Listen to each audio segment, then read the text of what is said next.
கர்த்தருடைய பரிசுநாமத்துக்கு ஸ்தோத்திரம் உண்டாவதாக. இந்த அருமையான உயிர்த்தெழுந்த மனமகிழ்ச்சி நன்னாளிலே கூட உங்கள் யாவரையும் இந்த ஆன்லைன் மூலமாக சந்திப்பதில் மிகுந்த சந்தோஷம் அடைகிறோம். இந்த உயிர்த்தெழுந்த மனமகிழ்ச்சி நன்னாளில் கூட நம்ம எல்லாரும் ஒன்றிணைந்து நம்ம இந்த ஆராதனைக்குள்ளே கடந்து செல்வோம். தேவன் பெரிய காரியங்களை செய்து கொண்டு வருகிறார். நம்ம எல்லாரும் தலைகளை தாழ்த்தி நம்ம ஜெபம் செய்வோம். பரிசுத்தமுள்ள எங்கள் பிதாவே, உம்மை துதிக்கிறோம் ஏசப்பா. இந்த அருமையான இந்த நன்னாளிலே கர்த்தாவே, நாங்கள் ஒருமனப்பட்டவர்களாக இந்த இடத்துல கடந்து வர எங்கள் தேவன் தந்த மாபெரும் கிருபைக்காக நன்றி தகப்பனே.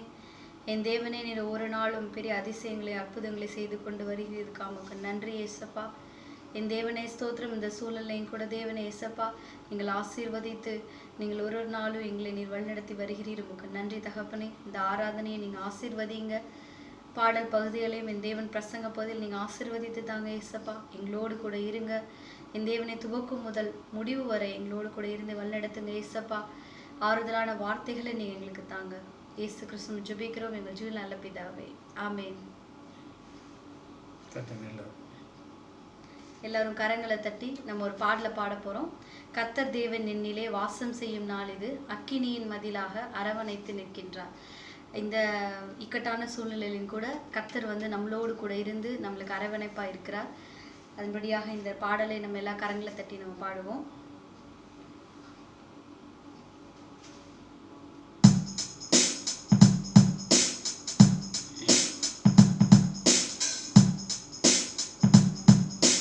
கர்த்தர் தேவன் என்னிலே வாசம் செய்யும் நாள் இது, அக்கினியின் மதிலாக அரவணைத்து நிற்கின்றார். கர்த்தர் தேவன் என்னிலே கிறிஸ்து இயேசு மகிமையின் ரகசியமாய் என்னிலே வாசம் செய்து வருவதே ரகசியம் ரகசியம். கிறிஸ்து இயேசு மகிமையின் ரகசியமாய் என்னிலே வாசம் செய்து வருவதே ரகசியம் ரகசியம். கர்த்தர் தேவன் என்னிலே வாசம் செய்யும் நாள் இது, அக்கினியின் மதிலாக அரவணைத்து நிற்கின்றார். கர்த்தர் தேவன் என்னிலே வேண்டுவதற்கும் நினைப்பதற்கும் மிகவும் அதிகமாய் என்னிலே கிரியை செய்யும் வல்லமை, ஆஹா என்ன அதிசயம்.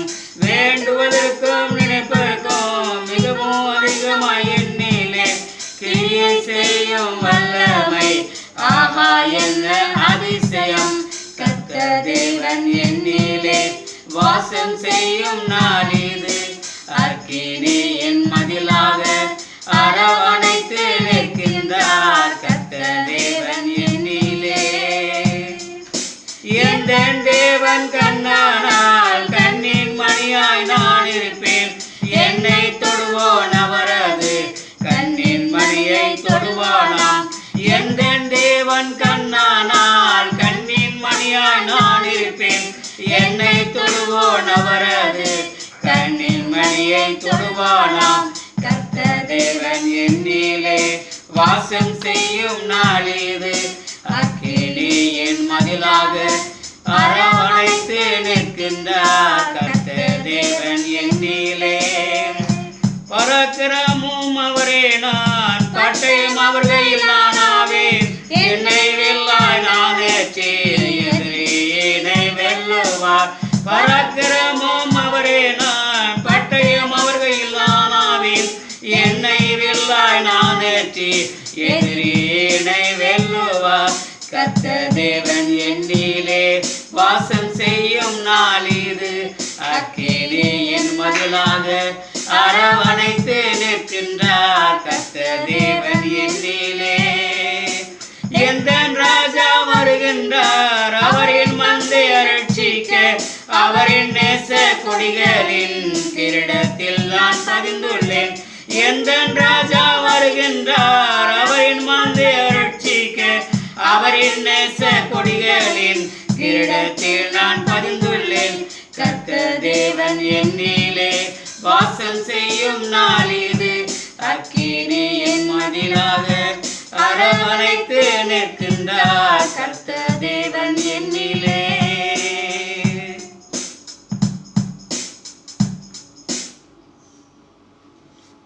கர்த்தர் நல்லவர். கர்த்தருடைய பரிசுத்த நாமத்துக்கு ஸ்தோத்திரம் உண்டாவதாக. இந்த பாட்டு 1980 தஞ்சாவூரில் பண்டிதர் தோட்டத்தில் நடந்த அந்த வாலிபர் முகாமில் அருமையான கர்த்தருடைய தாசன் எஸ்ஐகா பிரான்சிஸ் பாடின பாட்டு. அவருக்கு அந்த நாட்களில் அந்த ப்ரெசன்ஸு இன்னும் குறையாமல் கர்த்தர் அவரை வச்சிருக்கிறார். ஒரு மிகப்பெரிய ஒரு தீர்க்கதரிசியாக. கர்த்தர் நல்ல தேவன். அவர் இந்த பாடலெல்லாம் பாடும்போது வாலிபர்கள் பார்த்தீங்கன்னா அப்படியே ஒரு தோட்டத்தில் ஒரு சோளத்தட்டை எப்படி அப்படியே காற்றுக்கு அடைஞ்சு விழுகுமோ அதுபோல் அப்படியே விழுவாங்க. அப்படி ஒரு அருமையான ஒரு பாடல் வரிகள் எழுதி அவர் பாடின ஒரு மிகப்பெரிய ஒரு பாட்டு. ஏறத்தாழ 40 ஆண்டுகள் பாடு இந்த பாட்டை நினைவுக்கு கொண்டு வருவது எனக்கு மிகுந்த ஒரு சந்தோஷமான ஒரு காரியமாக இருக்குது. கர்த்தர் நல்ல தேவன். இந்த நாளிலும் கூட ஒவ்வொரு வாரமும் ஒவ்வொரு விதமாக நம்ம கர்த்தருடைய வார்த்தைகளை நம்ம தியானித்து வரோம். கர்த்தர் நல்ல தேவன். பாருங்கள், இந்த நாட்களிலும் கூட போன வாரம் ஜெபத்தை குறித்து நம்ம பேசினோம். கர்த்தர் நல்லவர். நமக்கு இந்த கொரோனா காலங்களில் நம்ம ஜனங்களுக்கு மிகுந்த ஒரு ஆறுதலாக இருக்க வேண்டும் என்பதற்காக வேண்டி கர்த்தருடைய வார்த்தைகளை தேடி வாசித்து போன வாரத்தில் நம்ம ஜெபத்தை குறித்து நம்ம தியானித்தோம். இந்த நாளிலும் கூட பாருங்கள், நம்ம தியானிக்க வேண்டிய காரியத்தை குறித்து இந்த நாட்களில் நம்ம கேட்க போகிறோம். கர்த்தர் பேசுவார். ஹல்லேலூயா. கர்த்தருடைய பரிசுத்த நாமத்துக்கு ஸ்தோத்திரம். பாருங்கள், நம்ம ஜெபம் அதுக்கு முன்மாடு நம்ம ஜெபம் பண்ணுவது நல்ல விஷயந்தான். அது ஒரு தப்பு கிடையாது. விசுவாசம் உள்ள ஜெபந்தான் அன்னசியம் பிணியாளியே ரட்சிக்கும்னு சொல்லி வேதம் நமக்கு தெளிவாக சொல்லுது. இயேசு கிறிஸ்து இந்த விஷயத்தை நம்ம தெளிவாக அவர் பேசுகிறார். எப்படி பேசுகிறாருன்னு கேட்டீங்கன்னா, மத்தேயு 21:22 மேலும் நீங்கள் விசுவாசம் உள்ளவர்களாய் ஜெபத்திலே எவைகளை கேட்பீர்களோ அவைகளை பெறுவீர்கள் என்றார். அதாவது விசுவாசம், நம்பிக்கை. அந்த நம்பிக்கைன்றது ரொம்ப அவசியமான ஒன்று.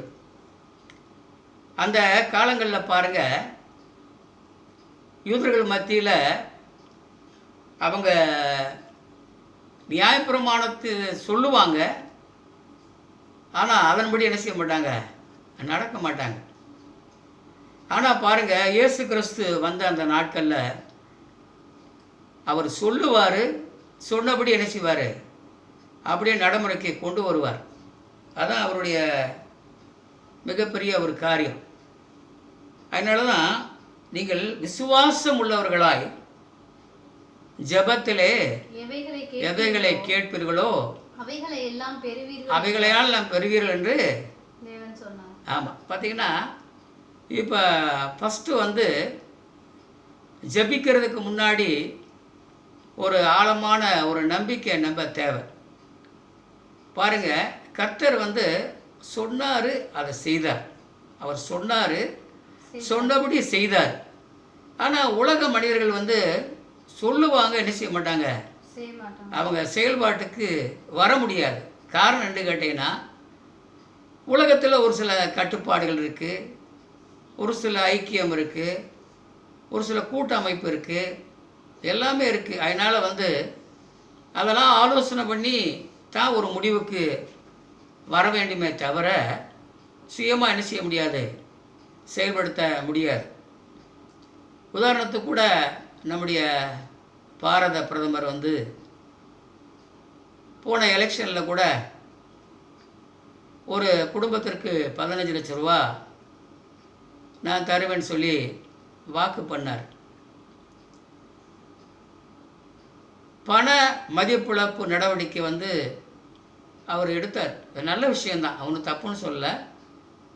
இருக்கிறவங்கள்ட்ட வாங்கி இல்லாதவர்களுக்கு கொடுக்கணும்னு சொல்லி அவர் ஒரு நல்ல முயற்சி, ஒரு முற்போக்கான சிந்தனை, அதெல்லாம் நம்ம குறை சொல்கிறதுக்கே ஒன்றும் இடம் இல்லை. நல்ல ஒரு முற்போக்கான சிந்தனை தான் அவர் எடுத்திருக்காரு. நல்ல காரியம்தான் செய்தார். ஆனால் பாருங்கள், அது நடைமுறைக்கு அது வர முடியலை.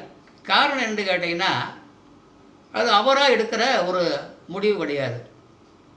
ஒரு பாரதத்துக்கு பிரதமராக இருக்காருன்னா நிதி அமைச்சர் இருக்கிறாங்க, பிற அமைச்சர்கள் இருக்காங்க, இஎஸ் ஐபிஎஸ் இருக்காங்க, மற்ற தேசத்தினுடைய வரவு செலவு நிர்வாகம் இருக்குது. இதெல்லாம் ஒரு கமிட்டியில் ஒரு ஒழுங்கு செய்து எது வந்துச்சு எது வரலை இதெல்லாம் வந்து அதை தீர்மானம் பண்ணித்தான் அது நடைமுறைக்கு கொண்டு வரணும். ஆனாலும் கூட ஏழைகளுக்கு உதவி செய்யணுன்ற ஒரு முற்போக்கான சிந்தனை அவருக்கு இருந்தது ஒரு நல்ல விஷயந்தான். ஆனால் நடைமுறையில் என்ன செய்ய முடியல, செயல்படுத்த முடியலை. ஏன்னா இன்றைக்கி பாருங்கள், கொரோனா காலங்களில் ஒரு வீட்டுக்கு ஒரு 1000 ரூபா கொடுத்துருக்காங்க. அதுக்கு மேலே ஒரு 500 ரூபா கூட இன்ன வரைக்கும் சேர்த்து கொடுக்க முடியலை. ஏன்னா அதனுடைய நிர்வாகங்களாம் நமக்கு தெரியாது, நமக்கு என்னென்னு நமக்கு தெரியாது, புரியாது.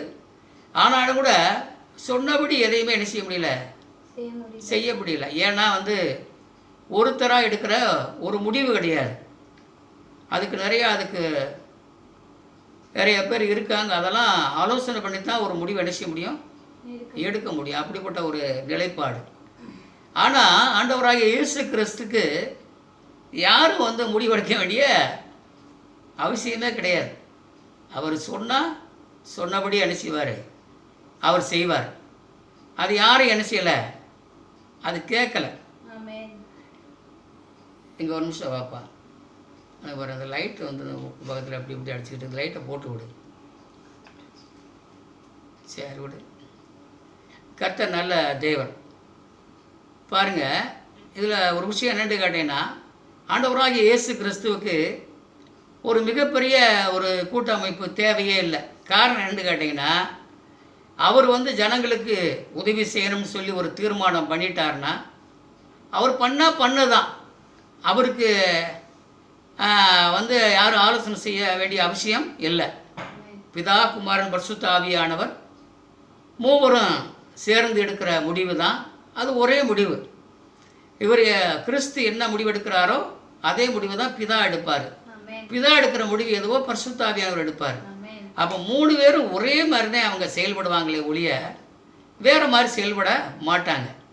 ஆனால் உலக பிரகாரமாக ராஜாக்களாக இருந்தாலும் சரி, பிரதமராக இருந்தாலும் சரி, முதலமைச்சராக இருந்தாலும் சரி, மந்திரிகளாக இருந்தாலும் சரி, யாராக இருந்தாலும் சரி, தனிப்பட்ட ரீதியில் ஒரு முடிவெடுக்கக்கூடிய அதிகாரம் அது இல்லவே இல்லை. ஏன்னா இதில் வந்து ஆண்டவராய் இயேசு கிறிஸ்து ஒரு வார்த்தை சொல்கிறாரு, நீங்கள் விசுவாசம் உள்ளவர்களாய் ஜெபத்திலே எவைகளை கேட்பீர்களோ. அதாவது விசுவாசம்தான் அதில் ரொம்ப முக்கியம்.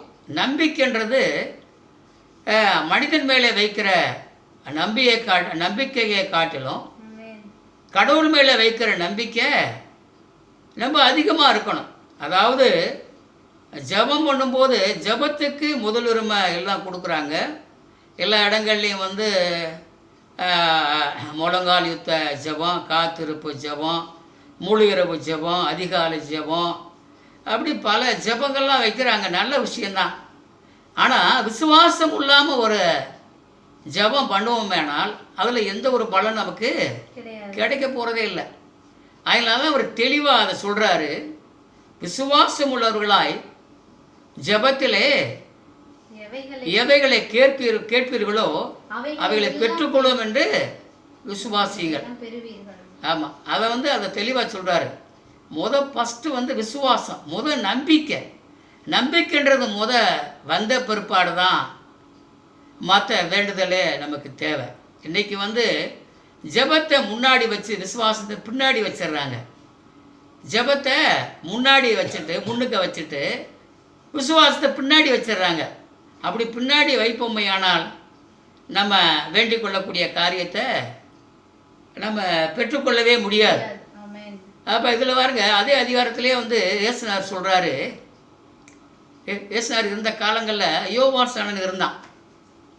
அப்போ யோவான் ஸ்நானன்ட்ட வந்து பார்த்திங்கன்னா நிறைய பேர் ஞானஸ்தானம் எடுத்தாங்க. அவன் சொன்னால் மனம் திரும்புதலுக்கு ஏற்ற கனிகளை கொடுங்கள், மனம் திரும்புதலுக்கு ஏற்ற கனிகளை கொடுங்கள் சொல்லி அவர் பிரசங்கம் பண்ணார். அப்போ அப்படி பிரசங்கம் பண்ணும்போது பாருங்கள், வேதபாரர் இருந்தாங்க, பிரதான ஆசாரியன் இருந்தான், பரிசேயன் இருந்தான், இவங்கெல்லாம் இருந்தாங்க. இவங்கெல்லாம் வந்து அந்த காலங்களில் வந்து போதகராக இருந்தவங்க, வேதங்களை கற்று நிச்சயித்து கொண்ட ஆட்கள். அப்போ பாருங்கள், அவங்களுக்கு வந்து இயேசுநாதருக்கு முன்னாடி உள்ள காலங்களில் நியாயப்பிரமாணத்தை குறித்ததான ஒரு ஆய்வுலேயே இருப்பாங்க. காரணம் என்ன கேட்டிங்கன்னா, அந்த நியாயப்பிரமாணத்தை யார் மீறுறது, குற்றம் கண்டுபிடிக்கிறதே அவங்களுடைய மிகப்பெரிய வேலை. ஏன்னா நியாயப்பிரமாணத்தின்படி அவங்களும் இருக்க மாட்டாங்க. அப்படி இல்லாதவங்களை குற்றம் சொல்லி அவங்களை நினைச்சுவாத தண்டனைக்கு கொண்டு போகிறது அவங்களுடைய மிகப்பெரிய வேலை அந்த காலங்களில். அப்போ யோவான் ஸ்நானன் வந்து மனம் திரும்புதலுக்கு ஏற்ற கனிகளை கொடுக்கடான்னு சொல்லி அவன் பிரசங்கம் பண்ணுறான். அப்போ பிரசங்கம் பண்ணும்போது பாருங்கள், அவர் பிரசங்கம் பண்ணுறாரு.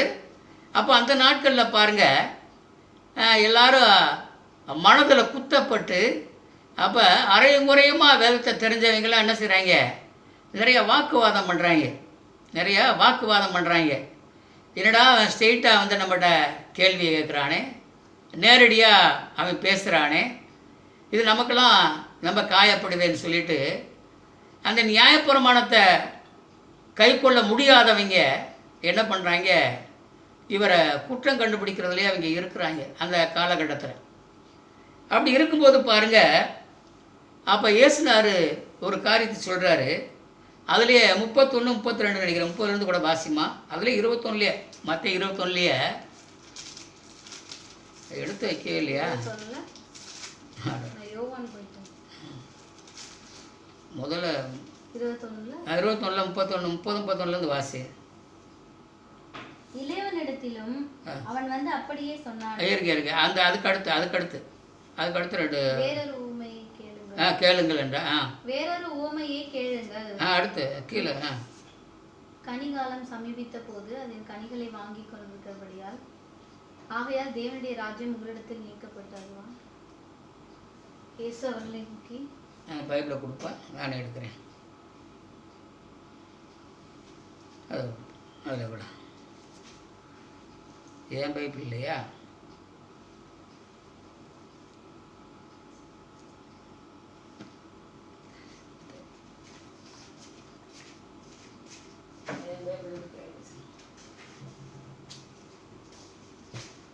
மனுஷரால் இல்லை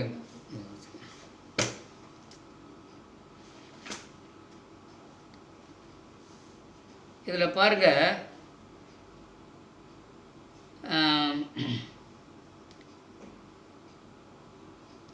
இதில் ஒரு ஊமையை சொல்கிறார்.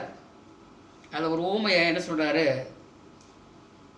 ஒரு ஊமையை சொல்லிட்டு அந்த 31, 32 என்ன வச்சுறாரு, இவ்விதமாக இருவரில் எவன் தகப்பனுடைய சித்தத்தின்படி செய்தவன் என்று கேட்டார். அவர்கள் மூத்தவன் தான் என்றார்கள். அப்பொழுது இயேசு அவர்களை நோக்கி அதுக்கு முன்னாடி இந்த இளையவன் மூத்தவனுடைய அந்த காரியத்தை குறித்து அவர் பேசுகிறாரு. ஒரு ஊமையை சொல்லிவிட்டு அடுத்து ஒரு வார்த்தை ஏன் சொல்கிறாரு, அப்பொழுது இயேசு அவர்களை நோக்கி, யார், இப்போ வேதபாரகர், பரிசேயர், அதுபோல் அந்த ஆட்களை பார்த்து என்ன சொல்கிறாரு, இயேசு அவர்களை நோக்கி, ஆயக்காரரும் தேசிகளும் உங்களுக்கு முன்னே தேவனுடைய ராஜ்யத்தில் பிரவேசிக்கிறார்கள் என்று மெய்யாகவே உங்களுக்கு சொல்லுகிறேன் அப்படின்னு சொல்கிறாரு. இதில் அர்த்தம் என்னென்னு கேட்டிங்கன்னா, அந்த நாட்களில் வந்து இப்போ நீங்களாம் வசனத்தை யோவான் வந்து நிறைய சம்பவத்தை குறித்து சொன்னான். மனம் திரும்புதலுக்கு ஏற்ற கனிகளை கொடுக்கணும்னு சொல்லி அவன் சொல்லி பாவ மன்னிப்பு கண்டு ஞானஸ்நானம் கொடுத்தான். ஆனால் பாருங்கள், அதில் வந்து பாருங்கள், உங்களை மாதிரி அறகுறை கேஸு, அதாவது வந்து வேத பிரமாணத்தை முழுசாக அறியவும் இல்லை, அறிஞ்ச விஷயத்தை நடைமுறையில் நீங்கள் என்ன செய்யலை, செயல்படுத்தவும் இல்லை, அதன்படி நடக்கவும் இல்லை. ஆனாலும் பாருங்கள், இதில் ஒரு விஷயம் என்ன சொல்லப்பட்டிருக்குன்னு கேட்டிங்கன்னா, ஆயக்காரரும் தேசிகளும் பரலோக ராஜ்யத்துக்கு போயிடுவாங்க அப்படின்னு சொல்கிறார். அப்போ பாருங்கள், இவங்களுக்கு வந்து ஆயக்காரன், அப்போ வரி வசூல் பண்ணுறவன், தேசிகள், இதெல்லாம் பழைய ஏற்பாடு சட்டங்களில் என்ன சொல்லியிருக்குன்னு கேட்டிங்கன்னா, யாத்திராம புஸ்தகத்தில் நிறையா நமக்கு சொல்லப்பட்டிருக்கு. பார்த்தீங்கன்னா தேசி என்ன செய்யணும், கல்லெறிஞ்சு கொல்லணும் அப்படின்னு சொல்லப்பட்டிருக்கு. ஆயக்காரன் சொல்லப்பட்டிருக்கு, பார்த்து அவனை வந்து ரெட்டிப்பான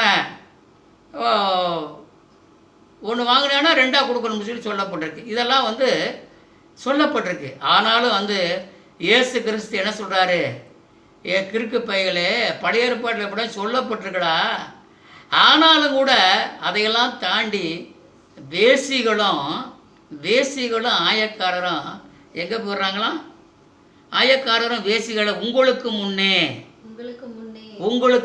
நீங்கள் பார்த்துக்கிட்டு இருக்கும்போதாடா, நீங்கள் பார்த்துக்கிட்டு இருக்கும்போதே என்ன செஞ்சிருவாங்க, எங்கே போயிடுவாங்க, தேவனுடைய ராஜ்யத்தில் பிரவேசிக்கிறார்கள்.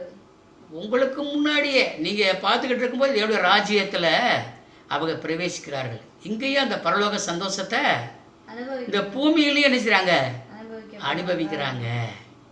அதனால நீ வந்து ஆபிரகாம்னு பேர் வச்சு அட்டூழியமான காரியங்களை செய்தால் நீ ஏச மாட்ட, பரலோக ராஜ்யத்துக்கு போக மாட்டேன். நீ ஆபிரகாம்னு பேரை வச்சு நீ ஏச மாட்ட, எங்கேயுமே போக மாட்டேன். நீ வந்து வேறு பேர், கிறிஸ்துவ பேர் வச்சதுனால நீங்கள் பரலோக ராஜ்யத்திற்கு தகுதியானவர்கள் சொல்லிட்டு நீங்கள் என்ன செய்ய முடியாது, நீங்கள் சொல்ல முடியாது அப்படின்னு சொல்லி தெளிவாக அவர் பேசுகிறார். கர்த்தர் நல்லவர். அதனால தான் ஆயக்காரரும் வேசிகளும் நீங்கள் பார்த்துக்கிட்டு இருக்கும்போது என்ன செய்வாங்க, பரலோக சந்தோஷத்தை இந்த பூமியில் அனுபவிப்பாங்க. நித்திய ராஜ்யத்துக்கு அவங்க தகுதி கொள்ள ஆளுகள் என்ன செய்வாங்க, மாறுவாங்கடா அப்படின்னு சொல்கிறார். அப்போ இவங்க என்ன செய்கிறாங்க, வேசிகளை கல்லறிஞ்சு கொல்லணும். அப்போ வந்து திருட்டுத்தனம் பண்ணுறவனுக்கு ரெட்டத்தனையாக என்ன செய்யணும், அதை நம்ம திரும்ப கொடுக்கணும்னு சொல்லி லேவி ராம புஸ்தகத்தில் 20ஆம் அதிகாரம் 22ஆம் அதிகாரத்தில் பூரா அது சொல்லப்பட்டிருக்கு. சரியா? அப்புறம் அடுத்த வசனம் 32. ஏனென்றால் யோவான் நீதி மார்க்கமாய் உங்களிடத்தில் வந்திருந்தும் நீங்கள் அவனை விசுவாசிக்கவில்லை, ஆயக்காரரும் வேசிகளுமோ அவனை விசுவாசித்தார்கள், அதை நீங்கள் கண்டும் அவனை விசுவாசிக்கும்படியாக பின்பாகிலும் மனஸ்தாபப்படவில்லை என்றார். பாருங்க, யோவான் சார் இந்த உலகத்துக்கு வந்தான். அவன் வந்து பாருங்க நிறைய விஷயங்களை சொன்னான். பாவ மன்னிப்புக்கென்று அவன் ஞானஸ்தானம் கொடுத்தான். ஆனால் நீங்கள் என்ன செய்யலை, நீங்கள் அவன் பேசின பிரசங்கத்தை நீங்கள் என்ன செய்யலை, நீங்கள் விசுவாசிக்கலை. நீங்கள் என்ன செய்யலை, அவனுக்காக என்ன செய்யலை, மனஸ்தாபமும் நீங்கள் படலை. நீங்கள் படலை. அப்போ மனஸ்தாபப்பட்டு குத்தப்பட்டு அந்த வார்த்தைகளை தன்னுடைய இருதயத்திலே விசுவாசித்து ஏற்றுக்கொண்டு பாவ மன்னிப்புக்கு என்று அவர்கள் ஞானஸ்தானம் பெற்றார்கள். அப்போ ஞானஸ்தானம் பெற்ற போது பாருங்க, அவர் உடனே என்ன சொல்கிறாரு, நீங்கள் தேசிகளை கல்லறின்னு சொல்கிறீங்களா, நீங்கள் ஆயக்காரனை என்ன செய்யணும், அவன் தண்டனையை பெற்றுக்கொள்ளணும்னு சொல்லி நீங்கள் சொல்கிறீங்க. அவங்க 2 பேருமே என்ன செய்கிறாங்க, அவங்க நித்திய ராஜ்யத்திற்கு பங்கு உள்ளவர்களாக மாற்றப்படுகிறார்கள் என்று சொல்லி நான் உங்களுக்கு மெய்யாகவே சொல்லுகிறேன். அப்போ இந்த உலகத்தில் தேசிகளை அற்பமாக எண்ணுகிறதும், அப்போ தேசிகளை அற்பமாக எண்ணுகிறதும், ஒரு சில தவறான காரியங்களை செய்கிறவங்களை வந்து அற்பமாக எண்ணுகிறதும் இருக்கிறதான காரியம் உங்களிடத்துல இருக்குடா. ஆனால் மனஸ்தாபப்பட்டு அவன் மனம் திருந்திட்டானா அவன் பரலோக ராஜ்யத்திற்கே சொந்தக்காரனாக போயிடுறான். ஆனால் அந்த உரிமையை நீங்கள் என்ன செய்ய முடியாது, பெற்றுக்கொள்ள முடியாது அப்படின்னு சொல்லி தெளிவாக அந்த இடத்துல அவர் சொல்லிடுறார். அருமையான கர்த்தருடைய பிள்ளைகளே, இந்த நாட்களில் பரிசுத்தவான் பரிசுத்தவான் பரிசுத்தவான் அவங்க ஜோமன்னாத்தான் கேட்பார்ன்ற ஒரு காரியமே இல்லை. இந்த உலகத்தில் யாராக இருந்தாலும் தன்னுடைய தவறுகளை அவர் உணர்ந்து நீதிக்கேற்க தன்னுடைய மனதை பக்குவப்படுத்தி கொள்கிறானோ அவனுக்கு இந்த உலகத்திலேயே அவனுக்கு ஒரு மிகப்பெரிய சந்தோஷம், மகிழ்ச்சி, ஆதரவு, ஆரவாரம் எல்லாம் உண்டு. பரலோகத்திலே அந்த மாதிரி ஒரு செல்வாக்கு அவனுக்கு உண்டு என்பதை நீங்கள் மறந்து விடவே வேண்டாம். கர்த்தர் நல்ல தேவன். அப்போ பாருங்க, இன்னொரு வசனம் வாசிங்க. யோவான்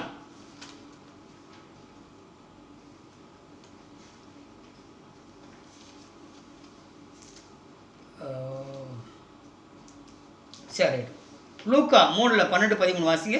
லூக்காவில் 12:13, 3:12-13.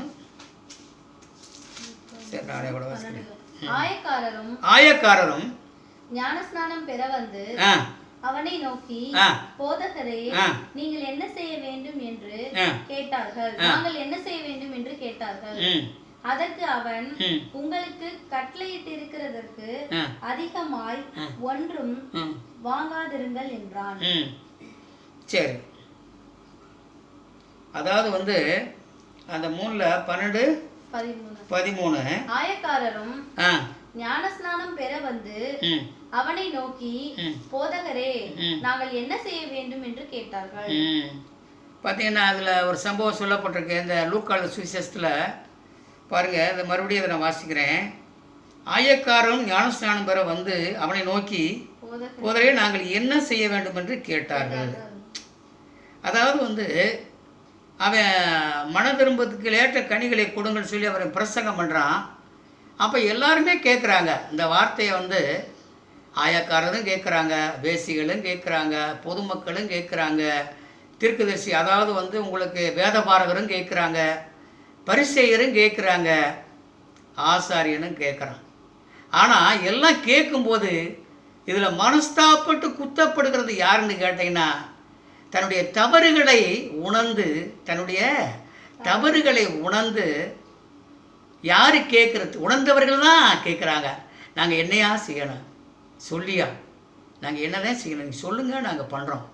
ஏன்னா அவன் மன திரும்புதலுக்கு ஏற்ற கனி உள்ள காரியங்களை குறித்து அவன் பேசும் பொழுது அவங்க மனசு குத்தப்பட்டு நாங்கள் என்னையா செய்ய வேண்டும் என்று சொல்லி அவங்க கேட்குறாங்க. அப்போ அவங்க மன திரும்புதலுக்குன்று நீங்கள் என்ன செய்ய, ஞானஸ்தானம் பெற வேண்டும் சொல்லி அதை சொல்கிறான்.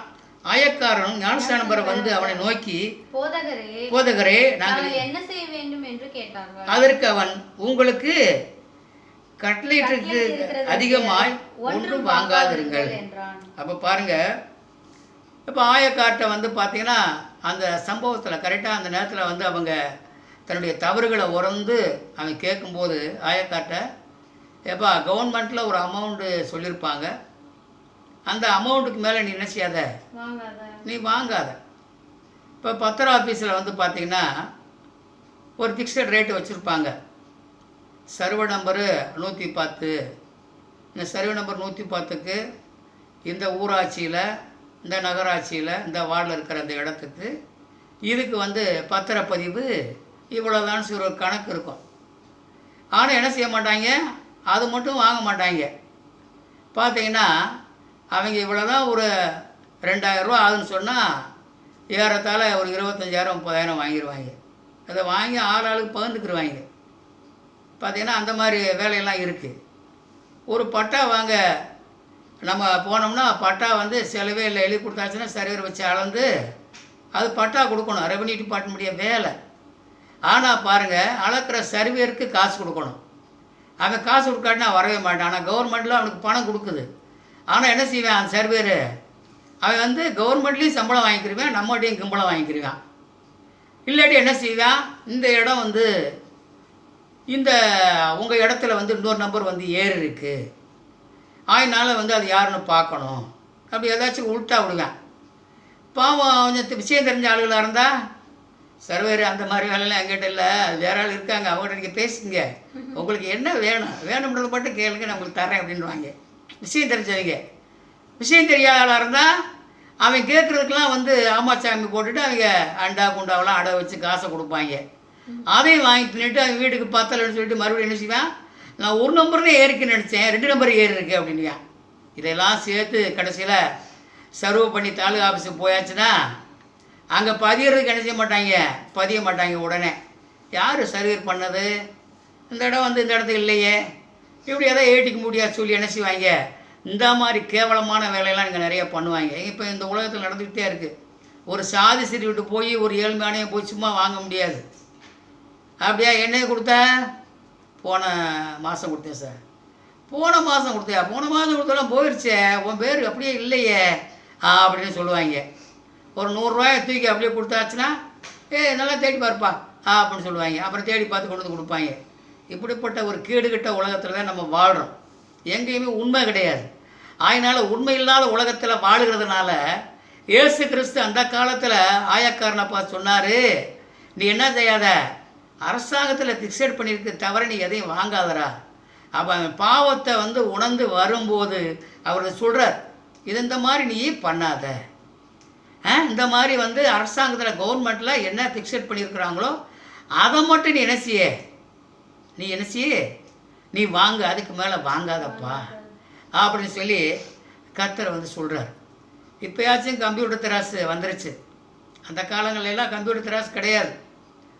பார்த்திங்கன்னா ஒரு 5 கிலோ படிக்கல் வச்சுருப்பாங்க, அரிசி அள்ளி அப்படியே கூட்டுவேன், கூட்டமாயத்தில் கீழே போயிடும் தராசு, அப்படியே தூக்கி கூட்டிடுவாங்க. ஆனால் கரெக்டாக சமநிலைப்படுத்தியாச்சுன்னா 3 கிலோ தான் வரும். அப்படி ஒரு திருட்டு வேலையெல்லாம் பண்ணுவாங்க ரேஷன் கடையில். பார்த்தீங்கன்னா அப்படியே அரிசி அள்ளி அப்படியே போடுவான், அப்படி ஒரு 3 கிலோ அள்ளி அப்படின்னு உள்ள அள்ளி போட்ட மாயத்தில் கீழே திராசு போயிடும், அப்படி தூக்கி போட்டுருவேன். சார் கரெக்டாக இருக்கு அப்படின்னு சொன்னால் நம்மளை முறைச்சி பார்ப்பான். நான் வந்து அந்த மாதிரிலாம் நான் கேட்டிருக்கேன். சார் நீங்கள் எனக்கு ரொம்ப இழுக்க போடுறீங்க. இப்போ நான் ஒரு முறை ரேஷன் வாங்க போகும்போது அந்த மாதிரி போட்டுட்டு எடுத்தாங்க. சார் நீங்கள் அதிகமாக இழுக்க போடுறது மாதிரி தெரியுது, என்னால் நீங்கள் நஷ்டமடையவே வேண்டாம், நீங்கள் அளவாக போட்டால் போதும் அப்படின்னு சொல்லி சொன்னேன்னா அப்படியே தராசை விட்டானா படிக்கல் பக்கம் போயிடுச்சு. அப்புறம் என்னை பார்த்துக்கிட்டே அரிசி அள்ளி போடுறேன். அரிசி அள்ளி போடும்போது ஏறத்தாழ ஒரு 1.5 கிலோவுக்கு மேலே குறையுது. அப்போ பாருங்கள், திருட்டு வேலை. எப்போங்க எல்லா இடத்துலையுமே திருட்டு வேலை பண்ணுறாங்க. இந்த திருட்டு வேலை இன்றைக்கி நடக்கிறது ஏறத்தாழ 2020 வருஷத்துக்கு முன்னாடியே இந்த வேலை நடந்ததுனால தான் அவர் என்ன சொன்னார், ஏப்பா அரசாங்கத்தில் ஃபிக்ஸட் பண்ணியிருக்கிற இதுக்கு மேலே நீ என்ன செய்யாத, வாங்காதப்பா அப்படின்னு சொல்கிறாரு. அடுத்த கீழே வரையில் அந்த வருஷம் வாசி. அதற்கு அவன், உங்களுக்கு கட்டளையிட்டிருக்கிறதற்கு அதிகமாக ஒன்றும் வாங்காதிருங்கள் என்றான். இப்போ பார்த்தீங்கன்னா கட்டளைக்கு அதிகமாக நீ என்ன செய்யாத, வாங்காத அப்படின்றாரு. அதுக்கடுத்து போர்ச்சேவகரும் அவனை நோக்கி, நாங்கள் என்ன செய்ய வேண்டும் என்று கேட்டார். அப்போ போர்ச்சேவகன் பார்த்தீங்கன்னா, போர்ச்சேவகன்னா இப்போ எஸ்பி, எஸ்ஐ, போலீஸு அப்படி மாதிரி அந்த நாட்களில் போர் சேவகன்னா ஜனங்களை வந்து என்ன செய்கிறது, அதிகாரம் பண்ணுறவன், தேசத்துக்கு விரோதமாக இருக்கிறவனை வந்து கூட்டி வரனே போர் சேவகன். சொல்லுப்பா.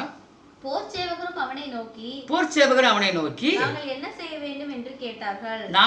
செய்ய வேண்டும் என்று போர்ச்சேவகனும் அப்போ யோவான் ஸ்நானத்துடைய பிரசங்கத்தை கேட்டு குத்தப்பட்டு அவன் என்ன செய்கிறான், அந்த போர் சேவகனு கேட்குறான், என்ன செய்யலாம் அப்படின்ற மாதிரி கேட்குறான். அப்போ கேட்கும்போது என்ன சொல்கிறாப்புல, சொல்லு. அதற்கு அவன், நீங்கள் ஒருவருக்கும் இடுக்கண் செய்யாமலும் பொய்யாய் குற்றம் சாட்டாமலும் உங்கள் சம்பளமே போதும் என்று இருங்கள் என்றான். பார்த்த போர் சேவகனை பார்த்து சொல்கிறாரு கேட்டீங்கன்னா, எப்பா நீ உனக்கு இருக்கிற சம்பளமே போதும்னு இருக்கப்பா. இப்போ ஏன்னு கேட்டீங்கன்னா இன்றைக்கி இந்த மாதிரி திருட்டு வேலையெல்லாம் நடக்குது. இப்போ பார்த்தீங்கன்னா ஒரு அப்பாவி போய் ஒரு நியாயத்துக்காக போய் அங்கே நிற்பான். அப்போ அவன்கிட்ட பணம் காசு இல்லைன்னா பாருங்கள், அவனை படாத பாடு படுத்திடுவாங்க. அவன் அண்டா குண்டாலாம் வச்சு அடை வச்சு கொண்டு வந்து கொடுக்க வேண்டிய ஒரு நிலை ஏற்பட்டு போயிடும். அந்த மாதிரிலாம் செய்வாங்க. அப்போ பாருங்கள், இப்போ ஏதாச்சும் தவறான காரியம், ஐயா நான் ஒன்றுமே செய்யலைங்கய்யா, நான் ஒன்றுமே செய்யலைங்கய்யா, இந்த மாதிரி என்னை கூப்பிட்டு வந்து வச்சுருக்காங்கய்யா அப்படின்னா அவன் என்னென்னு கேட்டிங்கன்னா, ஒரு மந்திரியோ எம்எல்ஏவோ எம்பி மகனோ ஒரு வார்டு மெம்பர் மகனோ ஏதோ வந்து ஒரு பிள்ளையை கெடுத்திருப்பான், எதாவது பண்ணியிருப்பான், எதாவது வேலை பார்த்துருப்பான். அதை வந்து இங்கே சொல்ல வந்தால் என்ன செஞ்சிருவாங்க, இவனுக்கு வந்து என்ன செஞ்சிருவாங்க, திரும்ப இவன் மேலே கேஸை போட்டு திருப்பி விட்டுருவாங்க. ஐயா நான் அப்படியே செய்யவே இல்லைங்கய்யா, அப்படி நீ செஞ்சாமலடா, ஒரு கிளைய கையை பிடிச்சிருத்தியாமல சொன்னாங்களே அப்படின்றாங்க.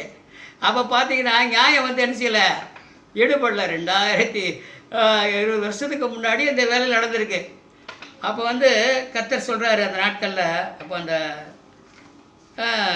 இந்த காரியங்கள்லாம் குறித்து என்ன செய்கிறாரு, அது பாருங்க, நான் என்ன செய்யணும்னு சொல்லி அவன் கேட்குறேன். போர்ச்சேவகன் போய் உயர்ந்த பதவியில் உள்ள ஆள், இப்போ உயர்ந்த பதவியில் உள்ள ஆள். அப்போ பாருங்க, அவன் வந்து மனுஷருக்கும் பிரியமாக இருக்க மாட்டான், கடவுளுக்கும் பிரியமாக இருக்க மாட்டான். அதனால தான் அந்த வார்த்தையை இயேசு கிறிஸ்து வந்து அந்த அந்த காரியத்தை குறித்து அவர் பேசிட்டே வர்றாரு. அப்போ பேசிட்டு வரும்போது இந்த காரியத்தை இடுக்கன் செய்யாதுங்க. யாருக்கு? இடுக்கன் செய்யாமலும் பொய்யாய் குற்றம் சாட்டாமலும் உங்கள் சம்பளமே போதும் என்று இருங்கள். அப்போ பார்த்தீங்கன்னா அப்போ 2000 வருஷத்துக்கு முன்னாடியே திருட்டு வேலை நடந்திருக்கு. இதை சினிமாவில் நிறைய எடுத்து காமிச்சிருக்காங்க. ஒரு 2 வீலர் ஓட்டி போயிட்டாங்கன்னா என்ன செஞ்சிருவாங்க, வரிசையாக கேட்பான், ஆர்சி புக் இருக்கா, லைசன்ஸ் இருக்கா, வந்து உனக்கு என்ன ரோட் டேக்ஸ் வச்சுருக்கேன், எல்லாம் வரிசையாக கேட்பாங்க. எல்லாமே கொடுத்தாலுமே நீ வந்து ஏன் வேகமாக ஓட்டினா, இல்லையா நான் 40 தான் ஓட்டு வந்தேன், இந்த ரோட்டில் வந்து 20 தான் ஓட்டணும் உனக்கு தெரியாதா, 20 ஓட்டணும் உனக்கு தெரியாதா அப்படின்னு கேட்பாங்க. இல்லையா 40 தான் ஓட்டலான்னு எல்லாம் சொன்னாங்கய்யா, இந்த ரோட்டில் வந்து 20 தான் ஓட்டணும், எல்லாம் வச்சுருந்தாலும் 20 தாண்டி ஓட்டுற நீ. அப்புறம் அவன் அவசரமான வேலைக்கு அவன் போவான். பாவம் என்ன செய்கிறது, சரி எதிர்பார்க்குற காரியம் நீ எதிர்பார்க்குறான் போல் அப்படின்னு நினச்சிட்டு டக்குன்னு ஒரு 100 ரூபா எடுத்து கொடுத்தாச்சுன்னா அது ரைட்டு, சரி நீ போப்பா, அடுத்து வந்து வரும்போதெல்லாம் நீ 20 வந்துடு அப்படின்னு அனுப்பி விட்றாங்க. இப்போ இந்த அதிகாரத்தில் உள்ள ஆட்கள் செய்கிற அட்டூழியங்களை ஏறத்தாழ 2000 வருஷத்துக்கு முன்னாடியே கர்த்தர் வந்து சுட்டி காமிக்கிற விதத்தை நம்ம பார்க்குறோம். யோவான் வந்து பேசுகிற பேச்சுக்கு உபை பண்ண ஆட்கள் வந்து தேசிகள், ஆயக்கார் 2 பேருமே பரலோகத்துக்கு போயிடுவாங்க. காரணம் கேட்டீங்கன்னா அந்த வார்த்தை மேலே அவங்களுக்கு விசுவாசம் இருந்துச்சு. வார்த்தை மேலே விசுவாசம் இருக்கும்போது தான் வந்து உங்களுக்கு வாங்க அந்த நம்பிக்கை வந்து தன்னுடைய சிந்தையில் வரும்போது தான் செயல்பாட்டுக்கு வரும். சிந்தையில் இல்லாட்டா செயல்பாட்டுக்கு வரவே வராது. சிந்தைக்கு போனால் தான் அது இருதயத்தில் பதிய வச்சா தான் நடைமுறைக்கு வரும். இப்போ ஜெபம் ஜெபம் ஜெபம் ஜெபம்னு சொல்கிறாங்க, அது நல்ல விஷயந்தான், ஜெபிக்கிறது கெட்டதுன்னு சொல்ல மாட்டேன் நான். ஆனால் ஜெபத்தில் வந்து விசுவாசம் இல்லாத ஜெபம் ஒன்றுமே ஆகாது. போதகருக்காக போய் கூட்டத்தில் போய் கூடுறது, சாப்பாட்டுக்காக போய் கூட்டத்தில் கூடுறது, நண்பர்களுக்காக போய் கூட்டத்தில் கூடுறது, எண்ணிக்கைக்காக போய் உட்காந்து இருக்கிறது, பொழுதுபோக்காக போய் உட்காந்துருக்கிறது, இந்த மாதிரி வேலையெல்லாம் வந்து என்ன செய்யாது, ஒன்றுமே நடக்காது, ஒன்றும் எடுபடாது. அதைத்தான் வந்து பைபிளில் வந்து வேதத்தில் தெளிவாக அதில் சொல்லப்பட்டிருக்கு. சொல்லப்பட்ட காரியம் ஆன்னு கேட்டிங்கன்னா, விசுவாசம் உள்ளவர்களாய் ஜெபத்தில் எவைகளை கேட்பீர்களோ அவைகளை பெற்றுக்கொள்ளும் என்று விசுவாசிங்கள். இது வேதம் நமக்கு சொல்கிற மிகப்பெரிய ஒரு காரியம். விசுவாசம் இல்லாமல் ஜெபிக்கிறவங்களுடைய பேச்சை நீங்கள் பார்த்தாலே தெரியும். விசுவாசத்தோடு ஜெபிக்கிறவங்களுடைய பேச்சுவார்த்தையும் விசுவாசம் இல்லாதவர்களாக ஜெபிக்கிறவுடைய வார்த்தையும் கொஞ்சம் முன்னுக்கு முரண்பாடாக இருக்கும் பாருங்கள். விசுவாசத்தோடு ஜெபிக்கிறவங்கள நம்ம கேட்டு பாருங்கள். என்னங்க சார் எப்படி இருக்கீங்க, நல்லா இருக்கீங்களா, இன்றைக்கி பாஸ்டிங் பிரேயரே, இன்றைக்கி நல்லா ஜெபம் பண்ணிங்களா, ரொம்ப சந்தோஷமாக இருங்கய்யா. கர்த்தர் எல்லாத்தையும் கர்த்தர்கிட்ட சொல்லிட்டேன், நிச்சயமாக பதில் தருவான்ற நம்பிக்கை எனக்கு 100 மடங்கு இருக்குது. கர்த்தர் நல்லவர். என் ஆவியில் இதை நீ கேளுன்னு சொல்லி எனக்கு வெளிப்படுத்தினார். அதாவது நியாயமானதை, அதாவது நாமத்தினால எதை காட்டாலும் தருவேன்னு சொல்லி அவர் சொல்லியிருக்காருன்னு சொன்னால் எதை வேணாலும் கேட்கக்கூடாது, அவருக்கு சித்தமானதை கேட்கணும். நீங்கள் எல்லாம் குறுக்கு முறுக்க நிறையா கேட்பாங்க. எதை வேணாலும் கேட்குறேன்னு சொல்கிறாருல்ல, அப்போ எதை வேணாலும் தருவாரா? எனக்கு ஒரு 5 மனைவியை தருவாரா? ஒரு 5 புருஷனை தருவாரா? அட கிறுக்கு பயலே, தேவனுக்கு பிரியமானது, அதாவது அப்படி சித்தத்தின்படி கேட்கணும். அப்படி சித்தம் எதுவோ, அதன்படி நியாயமான காரியத்தை எதுவோ அதை கேட்க பழகிக்கணும். நாமத்தினால எதை கேட்டாலும் தருவேன்னு சொல்கிறாருன்னு கேட்டேன்னா, இந்த பூமியில் நமக்கு தேவையான காரியம், நம்ம ஜீவியத்துக்கு தேவையானது, நம்முடைய நடைமுறைக்கு தேவையானது, நடைமுறையில் அவசியமான காரியம் எதுவோ அதை நம்ம கேட்க பழகிக்கணும்.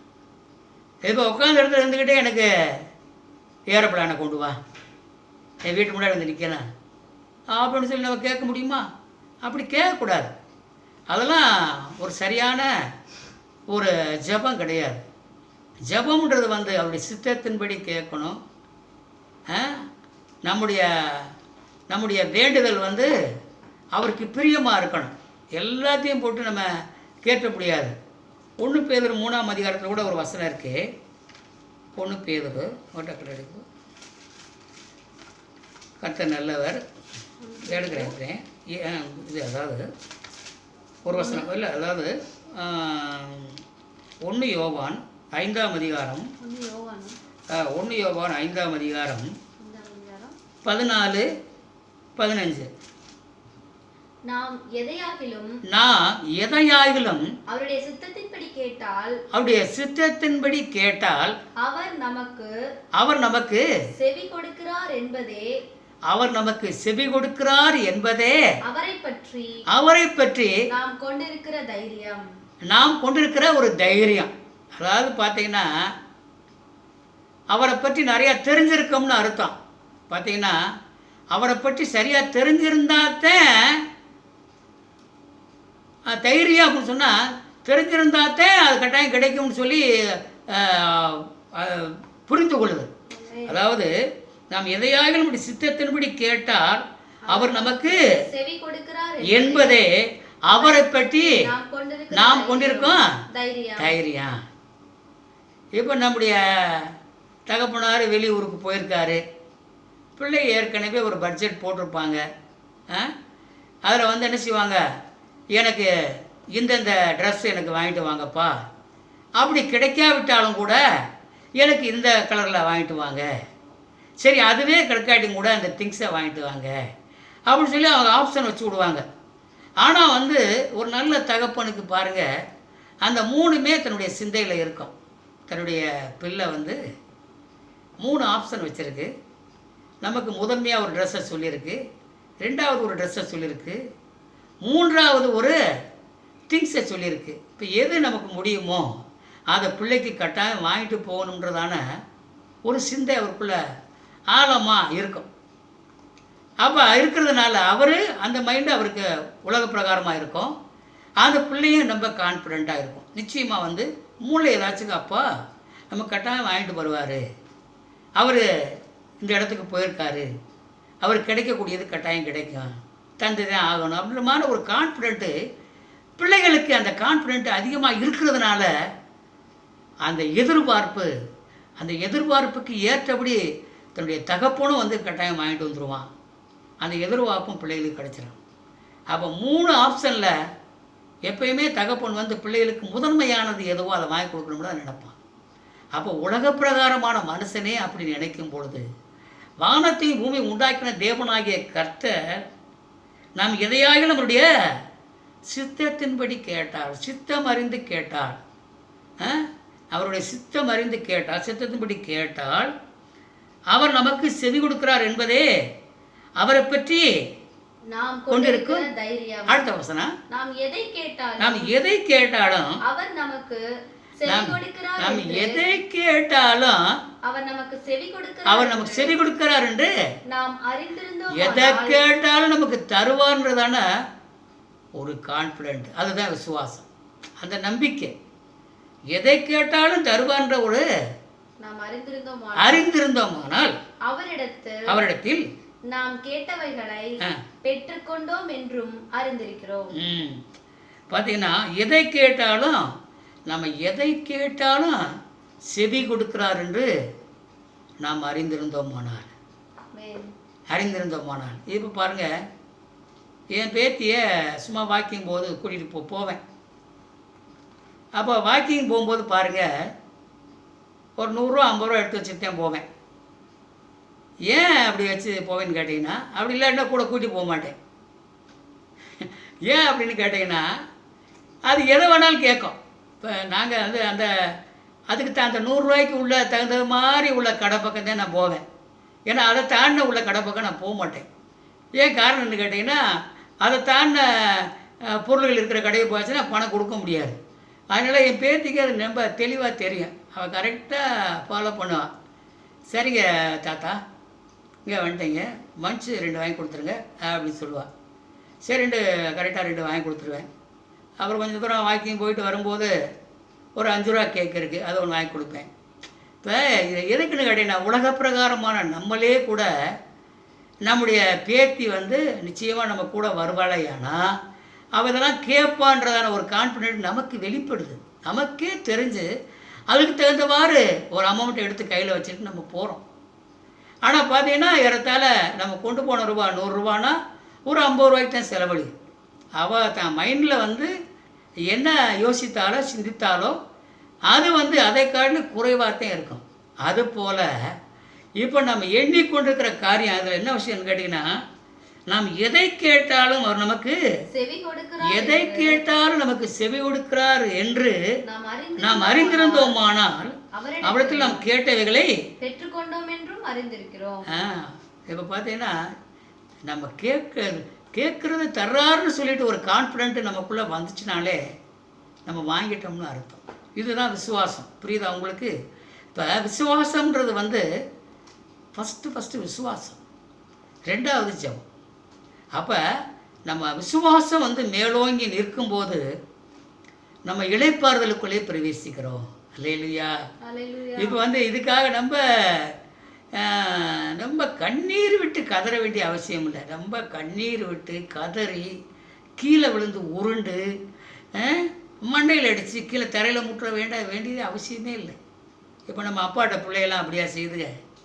இப்போ பிள்ளைய வந்து, அப்பா நீங்கள் போனீங்கன்னா ஒரு தண்ணி பழம் வாங்கிட்டு வாங்கப்பா, 2 இளநீ வாங்கிட்டு வாங்கப்பா, 2 கேக் வாங்கிட்டு வாங்கப்பா, கீழே படுத்து உருளுதுங்களா? அழுகுதுங்களா? கண்ணீர் விடுதுங்களா? இன்றைக்கி பெரிய பெரிய ஆளுலாம் கண்ணீர் விடுறாங்க. அப்படிலாம் கண்ணீர் விட வேண்டிய அவசியமே இல்லை. நம்மளே வந்து நம்ம தன்னுடைய தகப்பனே வந்து தகப்பன்கிட்ட பிள்ளை கேட்கும்போது அது வந்து எப்போ அழுகுங்க? சின்ன பிள்ளைங்க அறியாத வயசில் அழுகுங்க. ஒரு சின்ன பிள்ளை, ஒரு 2 வயசு 3 வயசு பிள்ளைங்க என்ன செய்யுங்க, 4 வயசு பிள்ளைங்க அது அழுகுங்க. எது கேட்டு அழுகுங்க? பொம்மை கேட்டு அழுகுங்க, தின்பண்டம் கேட்டு அழுகுங்க, சாக்லேட் கேட்டு அழுகுங்க. அது சின்ன பிள்ளைங்க செய்கிற வேலை. இது சின்ன பிள்ளைங்க தான் இந்த வேலையை செய்யுங்க. நம்ம வயதில் மூத்த ஆளுங்க, பெரிய லெவலில் இருக்கிறவங்க, விஷயங்களை அறிஞ்சவங்க கண்ணீர் விட்டு அழுதாதே இந்த அருவான்றது வந்து அது தவறான காரியம். அது வந்து வேதத்தில் அப்படி சொல்லப்படவே இல்லை.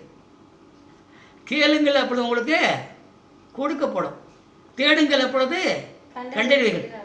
கேட்கிற எவனுமே பெற்றுக்கொள்கிறான். இன்னைக்கு வளர்ந்த ஊழியர்கள் பாருங்கள், அவங்க மேடைகளில் அழுகிறாங்க. நம்முடைய தகப்பன் வந்து இப்போ சின்ன பிள்ளையில தான் சின்ன பிள்ளைங்க அழுகுங்க. சின்ன பிள்ளையில அதை அழுகுங்க. ஏன்னா அதுக்கு அறியாத வயசு, புரியாத வயசு. பப்புள் காம் வந்து திக்கக்கூடாது, சின்ன பிள்ளைகளுக்கு தொண்டையில் சிக்கிக்கிறான். ஆனால் அதை கேட்டு பிடிவாதம் பண்ணுங்க. நம்ம வேறு என்ன சொல்கிறோம்? அதுக்கு மாற்றாக வேறு ஏதோ ஒரு சாக்லேட்டை வாங்கி கொடுத்துறோம். அது பிள்ளைகளுக்கு சரிப்படாதுன்னு சொல்லிட்டு. ஆனால் பிள்ளைகள் வளர வளர தன்னுடைய நிலைப்பாட்டை மாற்றிக்கிறோங்க. 2 வயசில் அழுத பிள்ளை 5 வயசில் அழுகாது. 5 வயசில் 2 வயசில் சாக்லேட் கேட்டக்குள்ள 5 வயசில் தின்பண்டத்தையே மாற்றிடும், வேறு ரூட்டுக்கு போயிடும், வேறு ஏதாச்சுங்க. அப்புறம் வந்து 10 வயசு ஆச்சா அப்புறம் வந்து வேறு ரூட்டுக்கு போயிடும். அப்புறம் அப்போ வேறு இப்போ வயசு மாற மாற தன்னுடைய நிலைப்பாட்டை மாற்றிக்கொள்கிற காரியம் தான் பிள்ளைகளுக்கு உண்டாகும். அந்த 2 வயசில் சாக்லேட் கேட்டு அழுதது 10 வயசில் கேட்காது, 8 வயசில் கேட்காது. அதுபோல் கர்த்தர் வந்து அழுடான்னு எங்கனையுமே சொல்லலை. நீ அழுகடா, கண்ணீர் விடுறா, கதறுடா, அப்போ தான் உனக்கு உன்னுடைய வேண்டுதலை கேட்பேன் அப்படின்னு சொல்லி எங்கனையுமே சொல்லப்படவே இல்லை. கர்த்தர் வந்து அவர் வந்து வியாகுலப்பட்டிருக்காரு. இந்த முழு உலகத்தினுடைய பாவம் அவர் மேலே சுமரும் போது அவர் வியாழப்பட்டிருக்காரு, ஜெபம் பண்ணியிருக்காரு. தன்னுடைய வியர்வை ரத்த நாளங்களாக வெளிவந்தது, அது ஒரு காரியம். ஆனால் நம்ம எல்லாத்துக்காக அவர் சிலுவையில் ரத்தம் சிந்தி நமக்கு மீட்பை சம்பாதித்து கொடுத்துட்டார்ல. இன்னி இடத்துக்கு போய் அழுகனா, தயவுசெய்து அழுகாதீங்கய்யா. தெளிவாக நமக்கு அன்பின் சீசன் யோவான் வந்து தெளிவாக எழுதியிருக்கான். அதனால் நம்ம அழுது தான் கேட்கணும்னு அவசியம் கிடையாது. விசுவாசிக்கும் பொழுது நமக்கு நடக்கும். அல்லேலூயா. விசுவாசிக்கிறவனுக்கு எல்லாம் நடக்கும். விசுவாசம் உள்ள ஜபந்தான் பிணியாளியை ரட்சிக்கும். விசுவாசம் உள்ள ஜபந்தான் விளையாட ரட்சிக்கும். விசுவாசம் உள்ள அதாவது ஜபந்தான் பிணியாளியை ரட்சிக்கும்னு சொல்லி அங்கே வரலை. விசுவாசம் உள்ள ஜபம். அருமையான கர்த்தருடைய பிள்ளைகளே, தேவனாகிய கர்த்தர் யோவானுடைய ஞானஸ்தானத்தை குறித்தும், ஆயக்காரன் தேசிகள் அதை குறித்தும், அதுபோல் பூர்ச்சபனை குறித்தும், ஆயக்காரனை குறித்து தெளிவாக சொல்லப்பட்டிருக்கு. இதில் நிறையா சொல்லியிருக்கார். இந்த விஷயங்கள்லாம் நமக்கு தெளிவாக சொல்லியிருக்கார். ஏறத்தாழ 2020 ஆண்டுகளுக்கு முன்பதாகவே இந்த மனுக்குலம் எப்படியெல்லாம் இருக்கும், மனுஷன் எப்படிலாம் இருப்பேன், இதெல்லாம் நீங்கள் செய்யாதீங்கடா, லஞ்சம் வாங்காதீங்கடா. லஞ்சம் வாங்காதீங்கனாலும் கூட என்ன செய்யாங்க, அவனுக்கு வந்து என்ன செய்யுது, குடிக்கிறதுக்கு என்ன செய்கிறான், இப்படி வாங்கிடுறான். ஏதாவது ஒரு வகையில் என்ன செய்கிறான், வாங்கிடுறான். எனக்கு 62 வயசு ஆகுது, குடிகாரர்கள் வந்து இத்தனை வரிசையில் நிற்பாங்கன்னு சொல்லி இப்போ டிவியில் பார்த்தேன். எனக்கு தெரியுது, எனக்கு தெரியவே தெரியாது. ஏதோ குடிக்கிறவங்க ஏதோ ஒரு 1000ல் ஒரு 10 பேர், ஒரு 5 பேர் 10 பேர் இருப்பாங்கன்னு நினச்சினேன். ஒழிய அடாடாடாடா, இத்தனை பேர் இப்படி குடிக்கிறதுக்கு போட்டி போட்டு இல்லதை என் கண்ணால் நான் இப்போ தான் பார்க்குறேன். என் சர்வீஸில் நான் பார்த்ததே இல்லை. இப்போ டிவியில் தான் இப்போ அவங்க அடைச்சிட்டு திறக்கும்போது இப்படி வந்து ஒரு வரிசையில் நிற்கிறாங்கன்னு சொல்லிட்டு இப்போ தான் நான் பார்க்குறேன். பாருங்கள், மனுஷன் அடிமை. அதாவது வந்து பார்த்தீங்கன்னா அதைத்தான் இயேசுநாதர் சொன்னார், யாருக்கும் மனுஷன் ஏன்ட வந்து குற்றம் இருக்குன்னு சொல்லி யார் சொல்ல முடியும், அவர் சொல்கிறார். அப்போ பாவம் செய்கிறவன் பாவத்துக்கு அடிமையாக இருக்கிறான். பாவம் செய்கிறவன் பாவத்துக்கு அடிமையான ஒரு வாழ்வு, ஒரு கசப்பான வாழ்வு. அடிமையான வாழ்வு ஒரு தோல்வியான வாழ்வு. அடிமையான வாழ்வு அநீதியான வாழ்வு. நல்ல விஷயங்களுக்கு நம்ம அடிமையாகிறது நல்ல விஷயம், தப்பு கிடையாது. அவர்களுக்கு ஒரு நன்மை செய்யாமல் இருக்க முடியாது. பசி இருக்கிறவங்களுக்கு ஒரு நல்ல ஆகாரம் கொடுங்க, நல்ல விஷயம். நல்ல விஷயங்களில் வைராக்கியம் பாராட்டுறது நல்ல விஷயம், தவறே கிடையாது.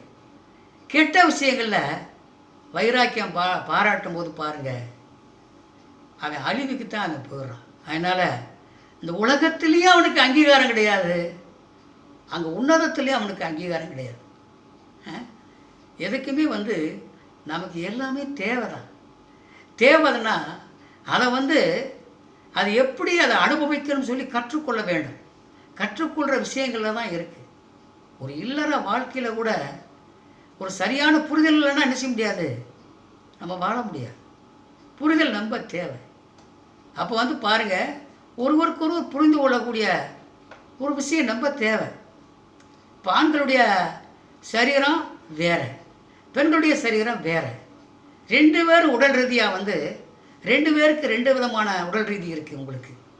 அதனால் புரிதல் வந்து 2 பேர்த்துக்கு ரொம்ப தேவை. இப்போ பார்த்தீங்கன்னா ஆண்களுக்கு வந்து அவன்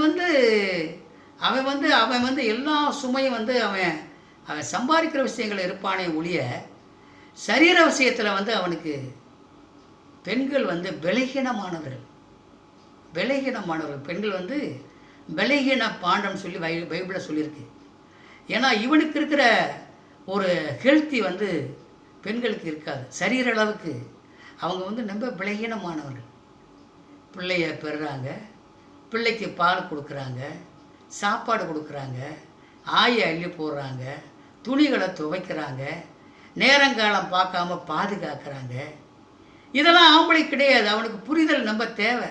புரிதல் இல்லைன்னா பாருங்கள் அங்கே பிரச்சனை வரும். உங்களுக்கு பார்த்தீங்கன்னா வந்து ஒரு பெண்ணை வந்து அவள் ஒரு மாதமாக இருக்கிறான்னா அவள் தன்னுடைய பிள்ளை வளர்வதற்காக எதையெல்லாம் ஒதுக்கணுமோ அதையெல்லாம் ஒதுக்குவாள்.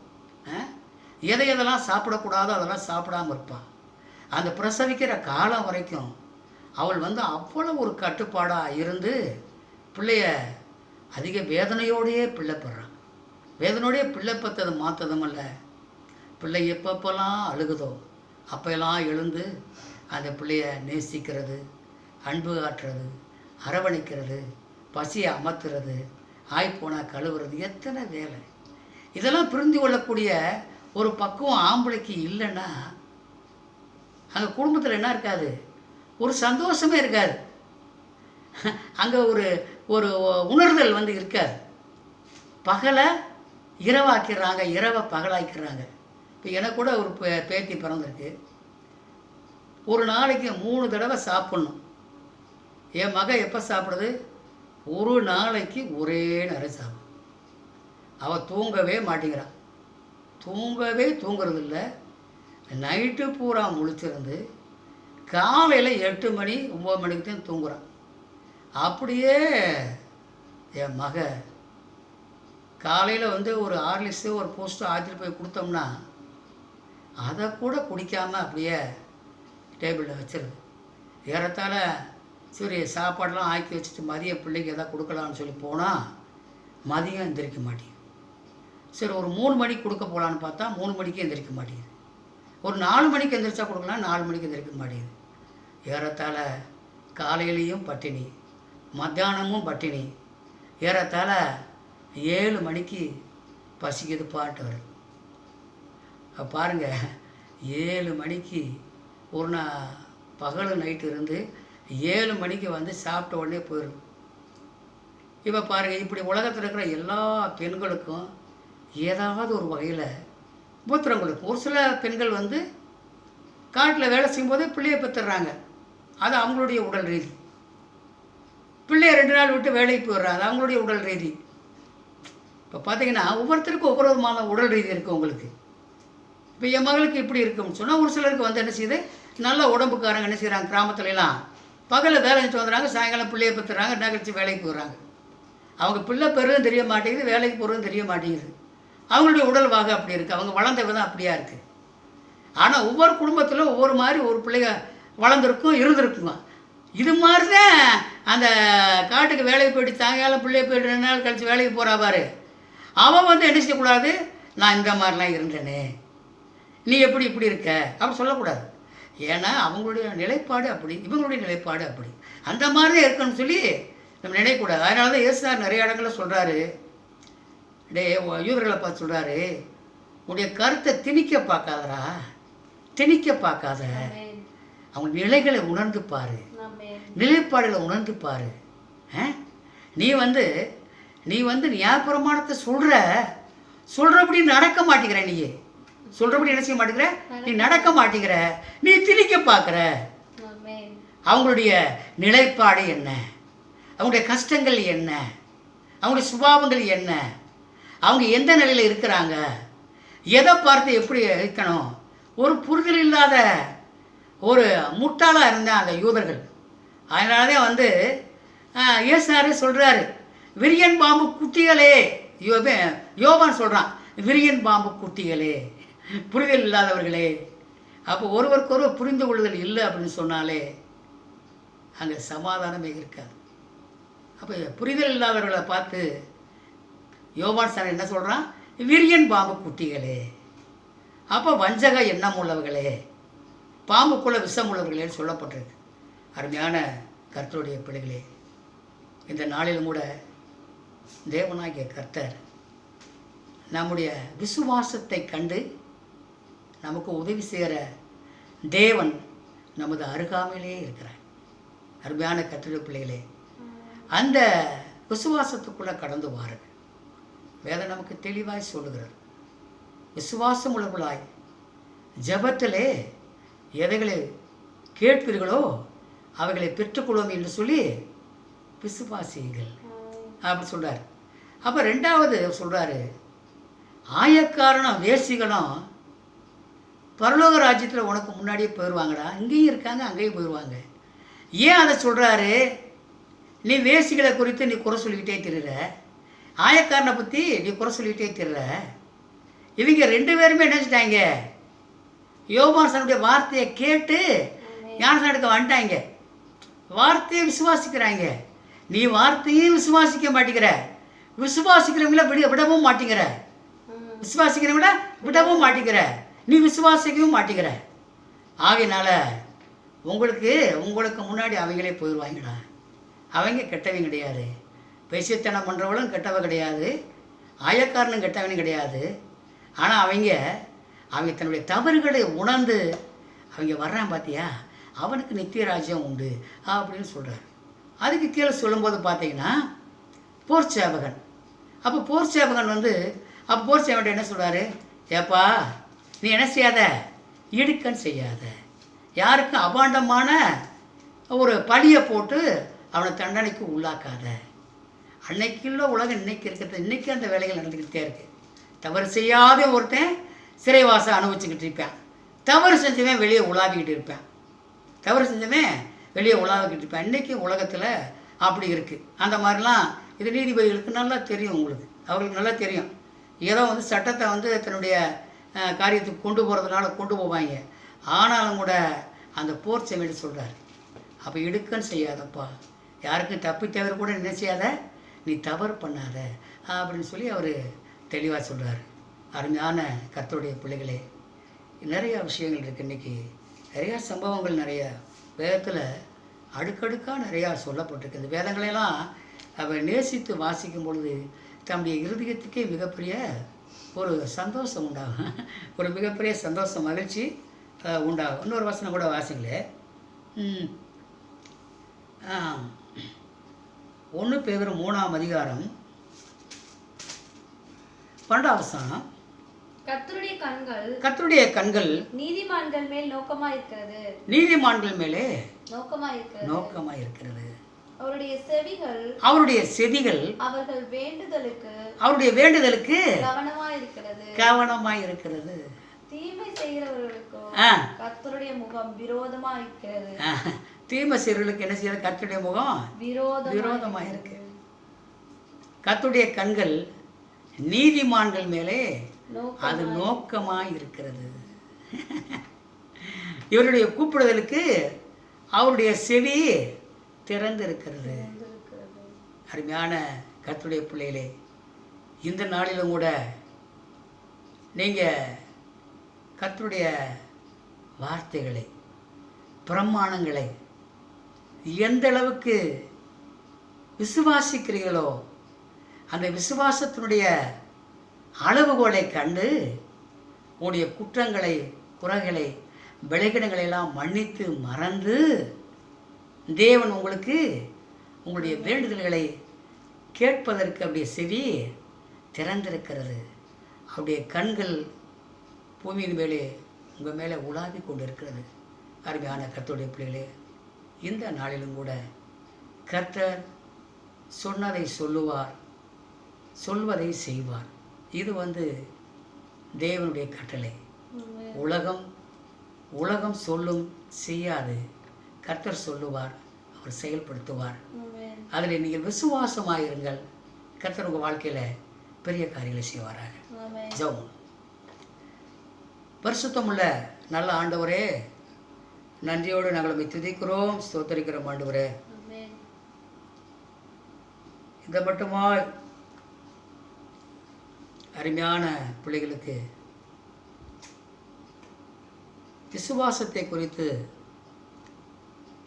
எத்தனையோ லட்சங்களிலே ஒரு பிட்டாக நான் சொல்லியிருக்கிறேன். ஆண்டவரே, இதை கேட்கிற உள்ளங்களுக்கு ஒரு மிகப்பெரிய ஆறுதல் உண்டாக உதவி செய்யும்படியாக செபிக்கிறேன் ஆண்டவரே. கர்த்தர் பெரியவர். கர்த்தாவே, உவமைகளினாலே சீசர்களுக்கு, ஆயக்காரருக்கு, ஆண்டவரே வேதபாரகருக்கு, பரிசேயருக்கு, ஆண்டவரே பிரதான ஆசாரியனுக்கு இதெல்லாம் சொன்னீங்க.